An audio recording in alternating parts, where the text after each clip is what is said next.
Endlich mal wieder ein Video mit dir, mit Patricia von Bessey. Und wir schauen uns heute Folgendes an. Nummer 1, eine komplette Weltpremiere, nämlich eine komplett neue Zwinge. Und Nummer 2, Patricia wird heute 180 Kilo stemmen. Und Nummer 3, wirst du heute erfahren, wie man perfekt eine Tür einbaut. Warum stehen wir hier? Das kenne ich doch alles schon. Das kennst du alles schon, fast alles, weil wir haben mal wieder eine Sache neu dabei. Und zwar, was du schon kennst, ist unsere EZ360. Die habe ich dir schon vorgestellt, genau. Haben wir ja auch jetzt in 9 Größen noch, die ganz kleine, die mittlere und die bestehende Variante. Und du kennst ja ganz gut diesen Vorteil, den dieser Drehgriff mit sich bringt. Haben wir ja auch schon im Video Absolut. gehabt. Ich möchte euch kurz was erzählen. Ich habe vor 2-3 Wochen sehr, sehr viel gedreht und musste an meiner Werkbank beim Drehen immer wieder was festmachen. Und ich benutze ausschließlich genau die EZ360. Und normalerweise würde mir das immer hier im Weg stehen. Konnte ich immer schön zur Seite, man konnte schön an der Werkbank arbeiten und konnte machen und tun, ohne dass es mir im Weg war. Ich finde die richtig genial. Genau. Ja, auch letztens habe ich fürs Fernsehen gedreht, auch da, es musste immer gut aussehen. Konnte ich die immer schön nehmen, zack, zur Seite. Also es macht wirklich, wirklich Spaß. Ja. Ich persönlich würde keine andere Zwinge mehr nehmen, muss ich ehrlich sagen. Ja, sehr schön. Und mit der Meinung bist du nämlich nicht alleine. Und wir haben ja noch unsere EZR, unsere Einhand-Tischzwinge. Ja. Und die haben wir jetzt auch mit diesem drehbaren Griff ausgerüstet. Und zwar, weil dieser Vorteil, ich drehe den Griff aus dem Weg, halt einfach in jeder Situation also mega hilfreich ist. Die Zwinge ist ja, ich sage immer gerne, es ist ein Allrounder, ja? Weil wenn ich den Kopf umgedreht habe, habe ich auch eine normale Einhandzwinge. Ja. Und auch da kennst du die ganzen Vorteile von dem drehbaren Griff. Und was die ja jetzt noch kann, wenn ich den Kopf hier um 180 Grad drehe, so wie es jetzt hier aufgesteckt ist, dann habe ich ja oben das Profil für die Führungsschiene. Ja. Damit kann ich dann meine Führungsschiene befestigen. Und ganz oft haben wir da auch gehört von den Leuten, unterm Tisch ein schwer zugänglicher Bereich und dann ist es schwierig, an den Griff zu kommen. Absolut. Und deswegen haben wir die Zwinge jetzt einfach auch mit unserem drehbaren Griff ausgerüstet, dass ich die, nachdem ich sie fixiert habe, einfach unterm Tisch auch wegdrehen kann. Oder wenn ich blöd hinkomme, mir den Griff schon dahin drehe, wo ich hinkomme.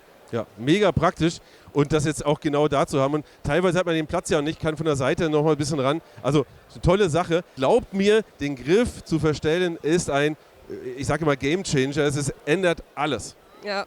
Genau, weil meistens, wenn du deine Führungsschiene irgendwie am Tisch festmachst, dann ist sie ja ganz außen, also auf Kante. Und dann steht der Griff im Weg. Und jetzt kannst du den Griff halt einfach auch wegdrehen. Richtig. Also ja, war vom Markt gewünscht, war von uns so gewünscht. Es hat für uns nur Sinn gemacht, diese Zwinge jetzt auch mit dem 360-Grad-Griff auszustatten. Ja, absolut. Was geht noch damit? Also, du kannst mit der Zwinge, wie ich schon gesagt habe, spannen. Das heißt, du drehst den Kopf einfach andersrum hin, dann kannst du diese Verlängerung hier nachher auch runternehmen. Ja. Und dann habe ich noch ein bisschen mehr Spannweite, also auch 15 cm, mit der ich dann ganz normal spannen kann. Ich kann damit auch spreizen, so wie mit unseren EZ360 auch. Dann stecke ich den Kopf einfach wieder auf die gegenüberliegende Seite der Schiene. Und eben, ich kann den Kopf 180 Grad drehen. Und was ganz cool ist an der Zwinge, die passt auf beide Führungsschienen, die so auf dem Markt gibt. Also wir haben ja einmal das größere Profil, das nutzt zum Beispiel Festool, Milwaukee etc. Ja. Und dann gibt es noch das schmalere Profil von der Führungsschiene, was Bosch und Muffel nutzen. Und auch das decken wir ab, weil die Zwinge kommt nämlich automatisch mit einem Adapter. Den kann ich nachher oben aufschieben auf das breitere Profil und der macht sie dann passend für das schmalere Profil. Und deswegen sage ich gerne Allrounder. Du kannst mit der Zwinge quasi alles machen. Ja, also spreizen, spannen, Führungsschiene, umbauen, alles. Ja. Damit kannst du vielleicht auch Auto fahren. Ja. Ich habe euch ja gesagt, Patricia hebt 180 Kilo heute hoch. Das machst du auch gleich noch.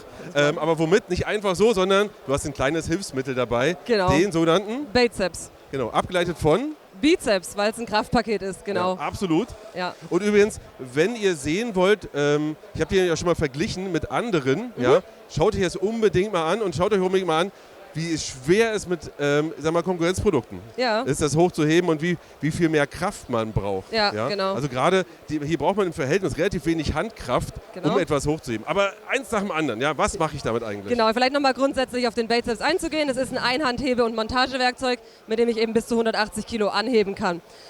Das ist mit unserem recht einfach und das sehen wir dann auch nachher, weil unser Pumphebel oben platziert ist. Das heißt, ich kann mein Körpergewicht nutzen und kann drücken und muss nicht irgendwie aus den Fingern arbeiten. Deswegen ist es wirklich super leicht, auch für mich 180 Kilo anzuheben.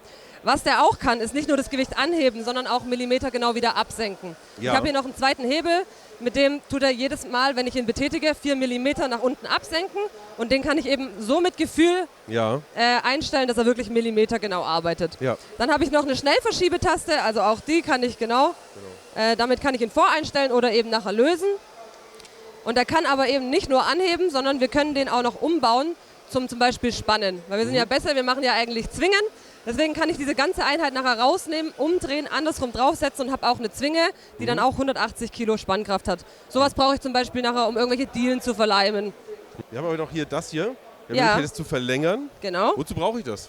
Also, ich habe mit dem Bizeps alleine habe ich einen Bereich, der geht bis zu 230 mm. Also ich komme in eine Höhe von 23 cm, wenn mir die nicht ausreicht. Weil ich zum Beispiel gerade Küchenoberschränke oder irgendwie Floating Sideboards oder so installieren will. Dann haben wir noch eine Verlängerung. Die kann nachher werkzeuglos aufgesteckt werden. Einmal das Teil. Dann nehme ich eine zweite Schiene. Die stecke ich auch noch rein. Und jetzt kann ich den hochpumpen bis zu 620 mm. Und das brauche ich dann eben, wenn ich solche Küchenoberschränke zum Beispiel einbaue. Und dann auch, ich kann die dann auch nivellieren, kann zwei genau benutzen, brauche keinen zweiten Mann. Ja. Also es ist wirklich eine richtige Hilfe. Ja. Und wer so einen Küchenschrank schon mal aufgehangen hat und dann irgendwo versucht, das festzuhalten, dann jetzt ist in Waage, jetzt bitte halten. Ja, genau. Das macht gar keinen Spaß. Das genau. geht damit wirklich richtig gut. Ja. Und ihr seht, das ist auch ganz einfach montiert hier und auch wieder demontiert. Ja. Also es ist keine große Fummelei. Das ist einfach hier, guck mal, seht ihr, mit einer Hand an und ab und dann geht das wunderbar. Ja, es funktioniert tatsächlich werkzeuglos.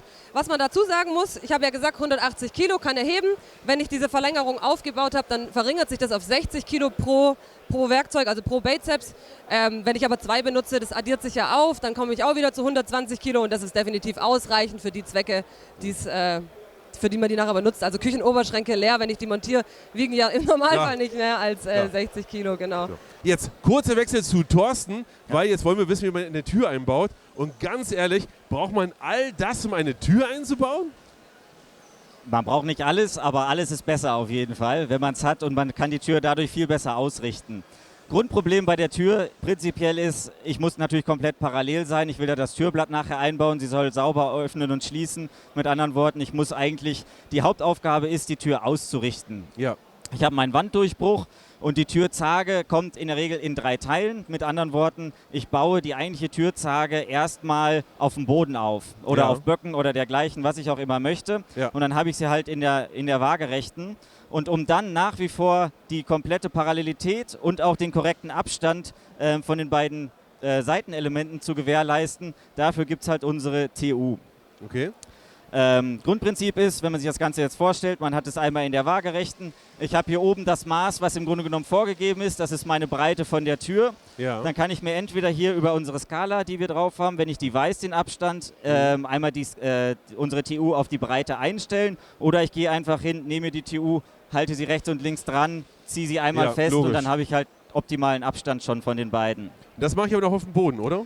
Auf dem Boden oder auf dem Böcken, je nachdem. Ergonomisch höher gelegen ist natürlich immer besser. Mache ich genau in der Position. Und dann habe ich 2 von unseren TUs. Dann gehe ich hin, immer grundsätzlich auf der Höhe von unserer Schließanlage und einmal noch unten, wo quasi das untere Scharnier positioniert ist. Und spanne mir meine beiden hier über die Elemente quasi einmal fest. Ich komme hier einmal quasi in die Nut rein und ziehe mir durch die Schrauben dann meine TU fest und dann habe ich schon einen Rahmen und gewährleiste eine komplette Parallelität von den beiden Seiten und dementsprechend auch, ich habe die Möglichkeit an unseren TUs auch anzugreifen und die ganze Einheit dann einmal in meinen Lochausschnitt oder meinen Wandausschnitt dementsprechend zu positionieren. Ja. Wenn ich das dann gemacht habe, dann ist der Türrahmen so erstmal drin. Dann habe ich die Zusatzelemente hier rechts und links, die ich noch reinklippen kann. Die haben halt den großen Vorteil, ich kann sie nochmal ausrichten. Ja. Ich bin halt nie komplett in der Mitte drin oder auf der anderen Seite muss ich ja auch immer schön an die Wand quasi rangezogen werden. Durch die Elemente habe ich nochmal die Möglichkeit, das Ganze nach vorne zu ziehen. Und durch unsere weiteren Elemente, die man sich noch dazu holen kann, habe ich noch die Möglichkeit, eine Feinjustierung zu machen, wenn ich auch rechts, links in meinem Türausschnitt quasi mehr oder weniger nochmal eine vernünftige Positionierung von der Tür haben möchte. Bevor ich dann ausschäume, um dem Ganzen halt eine Endstabilität zu geben, kann ich in der Konfiguration sogar schon das Türblatt einmal einhängen, einmal testen, schließt sie sauber. Weil es ist ja schon fest. Genau. Und dann gibt es halt 3, 4 Punkte, wo ich dementsprechend meinen Bauschaum appliziere und dann zum Aushärten bleibt es auch noch drin, dass dementsprechend dann es wirklich an der Ort und Stelle einfach fest verankert ist. Würdest du sagen, damit würde ich eine Tür einbauen können? Ist ein großes Lob, aber ich glaube, damit könntest sogar du es. Das kommt auf den Test an. Thorsten, ist ein bisschen wuselig, ja? Wir haben hier eine ganze Menge Lösungen. Das sind zwar keine Neuheiten, Aber ihr habt so viele verschiedene Zwingen, wir möchten euch mal ein paar Sachen davon auch zeigen, die wir vielleicht noch nicht im Video hatten. Ja. Also lass uns mal losgehen, vielleicht 1, 2 Sachen, vielleicht was ist das hier eigentlich? Ja. Und wozu braucht man denn sowas hier? Und unser Thema generell ist ja Spannen. Wir haben ja nicht nur Schraubzwingen im Angebot, sondern eine ganze Menge andere Produkte auch, die spannen können und unter anderem... spannend sind. Und spannend sind, sowieso. Ein Klassiker, der bei uns im Büro nie gebracht wird. Ich war der Erste, oder? Ja, der Erste. Ungewöhnliche Formen. Man hat ja nicht immer nur rechtwinklige Angelegenheiten und deswegen braucht man halt auch häufig ab und zu einfach Produkte, die es ermöglichen, in dem Falle jetzt ein Vieleck, ein Dreieck, was auch immer spannen zu können. Bei dem Produkt speziell bis zu 7 Meter Umfang. Wow, das ist, man sieht es hier auch. Man sieht es an der Spule oben, man kann das kurbeln, zusammenkurbeln quasi. Genau. Und dementsprechend kann man halt wirklich eine komplette Bandbreite von Produkten abdecken, wo man auch bei Verleimung dementsprechend dann seine Fixierung einfach hat, ohne dass ich die Möglichkeit haben muss, überall die entsprechenden Schraubzwingen dann einfach für die Dimension auch zu haben. Aber es muss kein Sechseck sein. Muss kein Sechseck sein. Ich glaube, ich habe da mal was vorbereitet. Moment. Natürlich. Es könnte auch ein ungewöhnliches Viereck sein. Ja. Und dann wird es auch schon schwierig, ja? Ohne sowas, ja klar. Und hier die Kanten, oder die Ecken hier, die gehen ja, die legen sich an, je nachdem, wie ich das brauche. Ja. Cool. Also ihr seht, es gibt wirklich Lösungen, da muss man erstmal drauf kommen. Ja. Apropos drauf kommen, wir haben hier den kleinsten Schraubstock der Welt. Kann man das so sagen? Ja, ich weiß nicht, ob es der kleinste ist, wir haben es nicht nachgemessen, aber er ist auf jeden Fall ultra universell, genau. Ja. Ist halt im Grunde genommen an jede Tischplatte anzubringen, weil Schraubstock ist, glaube ich, eins der wichtigsten Dinge, die man gerade im Heimbereich, aber auch auf der Baustelle dementsprechend braucht. Genau. Und fehlt im Grunde genommen immer. Den hier kann man mobil wirklich überall hin mitnehmen und wir haben eine ganz schöne Besonderheit. Wir können natürlich parallel spannen, das ist gar kein Problem, aber wir haben auch die Möglichkeit, unsere Führungsschienen rauszunehmen. Und dementsprechend bis zu 25 Grad Winkel auch Bauteile einzuspannen, die eben nicht komplett parallel sind. Krass. Also habe ich noch nie gesehen, aber was alles gibt und vor allem hier ganz einfach wieder einsetzbar. Ja. Und das ist halt das Schöne. Es rastet dann minimal ein. Und ich möchte euch mal zeigen, wie klein der eigentlich ist. Ja, der ist wirklich winzig. Hier, den hast du einfach im Werkzeugkoffer dabei. Ja. Wenn du mal irgendwas wenn du irgendwas zwingen willst, dann geht's auch schon los. Okay, kommen wir zum nächsten. Was haben wir da? Ja. Wir haben hier eine Speziallösung. Im Grunde haben wir eine Zwinge auf einer Zwinge. Genau. Und es geht gar nicht um die Korpuszwinge, die wir hier sehen, sondern im Grunde genommen geht es um das andere Teil. Es ermöglicht nämlich, wenn wir es einmal kurz rausbringen können. Im Grunde ist es dieses Teil eigentlich, ja. Das heißt, wir haben hier eine Zwinge, die wir einfach auf der Fläche festmachen. Jetzt habe ich hier einen Anleimer, den ich irgendwie festhaben will oder befestigen möchte. Dann lege ich das hier einfach nur um. Genau. Ja, wenn man 2 Hände hat, geht es ganz gut. Genau.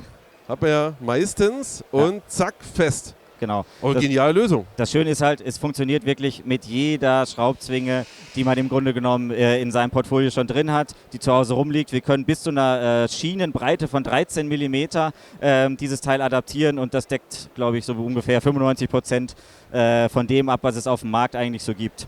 So, wenn es ein bisschen spezieller sein soll, haben wir es auch noch als doppelte Variante. Genau. Und können hier vor allem auch die Länge variieren nochmal. Genau, wenn man unterschiedliche Höhen hat, kann man hier einfach nur seine Schiene reinspannen und hat halt die Möglichkeit, rechts und links jeweils 2 unterschiedliche Höhen quasi abzuspannen, von oben herab. Wenn man das aber den ganzen Tag macht, gibt es natürlich auch eine dafür spezielle Zwinge, und zwar genau die hier. Also ihr seht, wir haben für jeden Einsatzzweck das Richtige da. Wenn ihr jetzt sagt, Mensch Sebastian, hol doch den Thorsten, die Patricia oder einen anderen Kollegen, schreibt es gerne in die Kommentare mal zu euch ins Studio und stellt doch mal alles vor. Auch wenn es 2 Stunden dauert, dann schreibt es gerne in die Kommentare. Und solange sagen wir beide für euch ran ans Werkzeug und bis zum nächsten Mal. Tschüss.